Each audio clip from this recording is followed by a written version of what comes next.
Bismillahirrahmanirrahim. Assalamualaikum warahmatullahi wabarakatuh.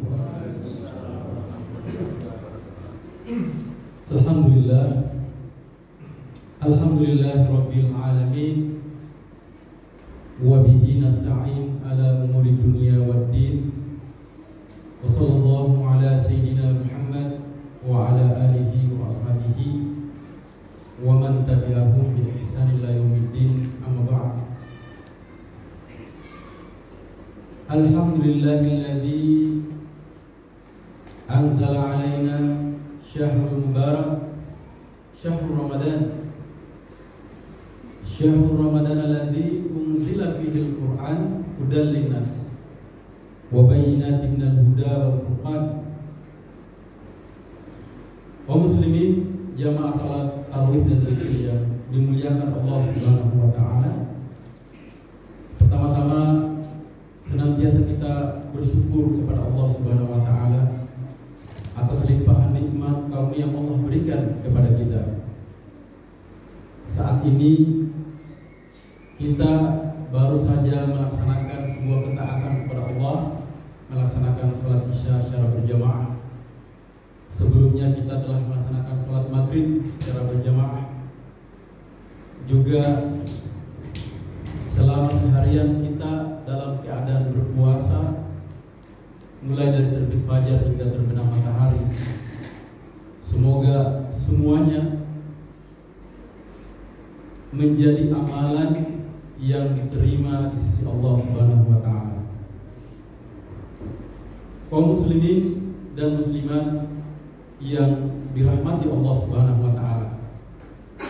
Pada kesempatan yang berbahagia ini, kami sekedar mengingatkan terutama kepada diri kami pribadi dan kepada kita semua bahwa di antara tujuan utama dari ibadah puasa yang saat ini kita jalankan, yang sangat jelas disebutkan oleh Allah Subhanahu wa taala dalam ayatnya, ya ayyuhalladzina amanu kutiba alaikumus syiyam kama kutiba alal ladzina min qablikum la'allakum tattaqun.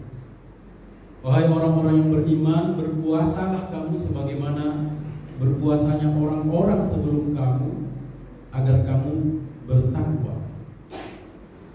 Kaum muslimin, azani Allah wa iyyakum. Ternyata bahwa ketakwaan itu perlu senantiasa dilatih dengan amalan-amalan. Dan puasa kita adalah kesempatan untuk semakin meningkatkan ketakwaan kita kepada Allah Subhanahu wa taala. Dan pada sisi yang lain, ketakwaan kita kepada Allah Subhanahu wa taala seyogianya merupakan bentuk penghambaan kita kepada Allah dengan senantiasa menaruh segala harapan, permohonan, doa, pertolongan hanya kepada Allah Subhanahu wa taala. Dan dengan itu kemudian Allah Subhanahu wa taala akan memberikan pertolongannya. Sebagaimana dalam kisah yang Allah sendiri abadikan dalam Al-Quran, yaitu tentang satu perang yang dahsyat yang tertulis dalam Al-Quran hingga dinamakan dalam satu surah dalam Al-Quran, yaitu Suratul Ahzab, perang Ahzab. Kaum muslimin yang dirahmati Allah Subhanahu wa taala, perang ini pada kesudahannya memberikan penjelasan kepada kita bahwa betapa keimanan dan ketakwaan itu akan diuji oleh Allah, dan Allah akan memberikan pertolongan kepada mereka yang tetap dalam keimanan dan ketakwaan. Kaum muslimin yang dirahmati Allah Subhanahu wa taala, bagaimana perang Ahzab itu? Perang Ahzab terjadi pada tahun ke-5 Hijriah dan terjadi pada bulan Syawal, di mana perang ini dilatar belakangi oleh provokasi dan propaganda yang dilakukan oleh seorang Yahudi di Madinah, yang sebelumnya telah sepakat menandatangani perjanjian damai, hidup dalam kedamaian di kota Madinah. Akan tetapi karena ada kedengkian yang tersimpan, juga ketidaksenangan melihat perkembangan Islam, maka muncullah usaha-usaha untuk kemudian menghancurkan kaum muslimin yang ada di Madinah pada saat itu.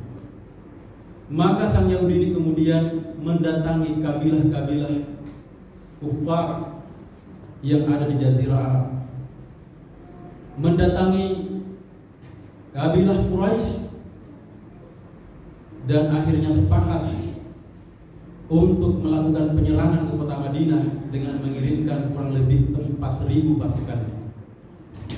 Lalu dia mendatangi kabilah Ghatafan, juga kabilah yang masih menyembah pada berhala, dan mereka sepakat akan mengirimkan kurang lebih 4.000 pasukan.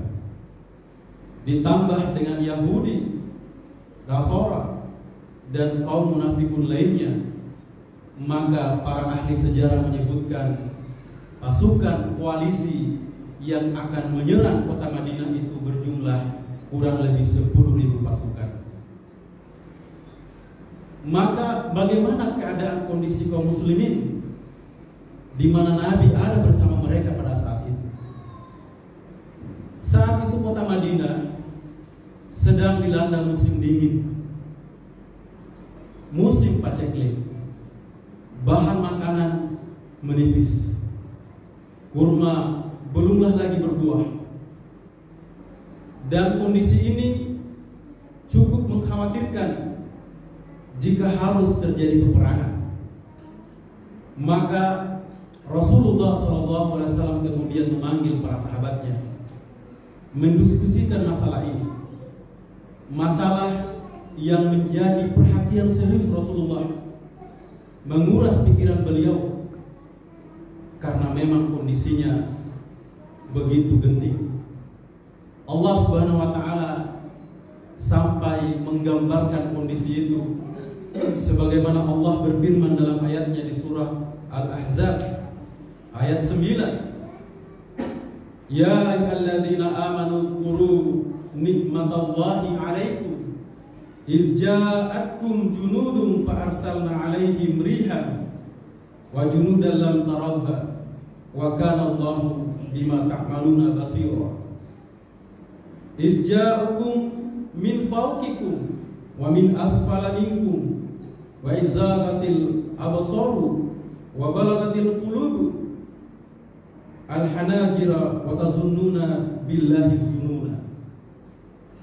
Wahai orang-orang yang beriman, ingatlah akan nikmat Allah yang dikaruniakan kepadamu ketika bala tentara datang kepadamu, lalu kami kirimkan kepada mereka angin topan dan bala tentara yang tidak dapat terlihat olehmu.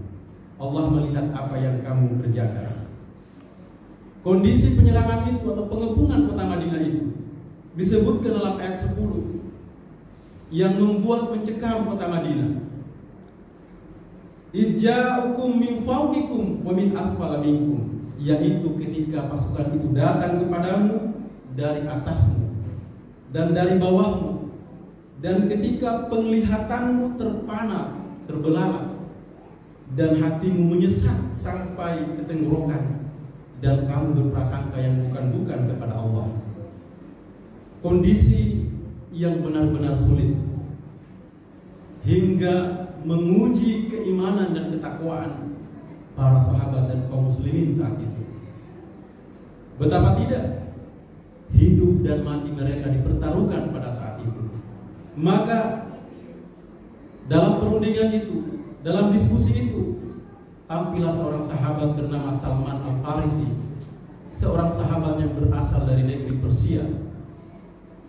Dia mengatakan kepada Rasulullah, wahai Rasulullah, dahulu bangsa kami ketika diserang oleh bangsa-bangsa lain, maka kami membuat parit mengelilingi kota kami. Maka usul ini pun diterima oleh Nabi. Lalu dimulailah penggalian parit itu. Dalam bahasa Persia parit itu disebut Khandaq. Maka perang Ahzab disebut juga dengan perang Khandaq, perang parit. Maka kaum muslimin yang dirahmati Allah, parit yang digali ini, para ahli sejarah berbeda-beda tentang panjangnya. Yang jelasnya panjangnya berkisar antara 7 hingga 12 km dengan lebar lebih dari 5 meter dan kedalaman lebih dari 3 meter. Digali oleh kurang dari 3.000 orang. Karena 3.000 orang penduduk Madinah itu sudah terhitung semua, termasuk dengan anak-anak dan wanita. Tetapi Rasulullah dan para sahabatnya meyakini bahwa dengan iman dan keyakinan mereka kepada Allah, ketakwaan mereka kepada Allah, Allah akan menolong mereka. Maka pekerjaan itu pun dilaksanakan. Sampai disebutkan bahwa Nabi dalam keadaan berlapar-lapar menggali parit itu hingga harus mengikatkan batu di perut beliau. Begitu pula para sahabat yang lain. Jamaah yang dirahmati Allah Subhanahu wa taala. Lantas ketika ujian itu, ujian keimanan dan ketakwaan itu semakin dahsyat di hati mereka, maka di antara mereka ada yang ragu kepada Allah dan ada yang tetap pendiriannya tidak meninggalkan Nabi. Mereka mengatakan, apakah ada pilihan lain bagi kami jika Allah dan Rasulnya telah menetapkan sesuatu? Maka mereka tetap bertahan dengan keyakinan mereka. Lalu lihatlah kemudian yang terjadi setelah itu. Setelah puncak keimanan dan ketakwaan mereka diuji dengan ujian yang berat itu, Allah Subhanahu wa taala menolong mereka karena kebenaran iman dan takwa mereka.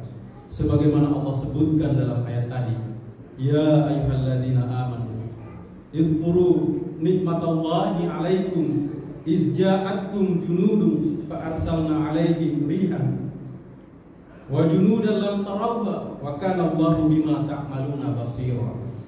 Wahai orang-orang yang beriman, ingatlah akan nikmat Allah yang dikaruniakan kepadamu ketika bala tentara pasukan itu datang menyerangmu, lalu kami kirimkan mereka angin topan dan bala tentara yang tidak dapat terlihat olehmu. Allah Maha melihat apa yang kamu kerjakan. Allah mengirimkan angin topan, memporak-porandakan pasukan koalisi besar itu hingga mereka kehilangan kekuatan untuk menyerang kota Madinah. Subhanallah, Allah Maha Besar. Rasulullah dan para sahabatnya memenangkan perang itu bahkan sebelum pedang bertemu dengan pedang. Inilah ujian keimanan kepada Nabi dan para sahabatnya. Kalaulah dalam hitung-hitungan kertas, tentu jumlah itu tidak sebanding dan bisa dikatakan Rasulullah dan para sahabatnya akan kalah. Tetapi mereka memiliki keyakinan yang kokoh kepada Allah, iman dan takwa kepada Allah. Setelah usaha yang mereka lakukan sebaik-baiknya, Allah menyelesaikan permasalahannya. Maka jika kita bawa kepada kehidupan kita, sungguh puasa kita melatih ketakwaan kita kepada Allah Subhanahu wa taala. Lantas dengan kekuatan itu, Allah kemudian akan menolong kita menyelesaikan permasalahan kita, permasalahan pada diri kita, keluarga kita, masyarakat kita, bangsa dan negara kita. Kaum muslimin yang dirahmati Allah Subhanahu wa taala, semoga kita menjadi orang-orang yang senantiasa terus diberikan keistiqomahan dalam amal ibadah, terutama di bulan suci Ramadan ini. Semoga kita menjadi orang-orang yang benar keyakinan kita kepada Allah dengan latihan-latihan beramal di bulan Ramadan ini. Semoga Allah Subhanahu wa taala menerima amal ibadah kita dan mengampuni dosa-dosa kita. Demikian yang dapat kami sampaikan, semoga bermanfaat. Lebih dan kurangnya mohon dimaafkan. Billahi taufiq wal hidayah. Wassalamualaikum warahmatullahi wabarakatuh.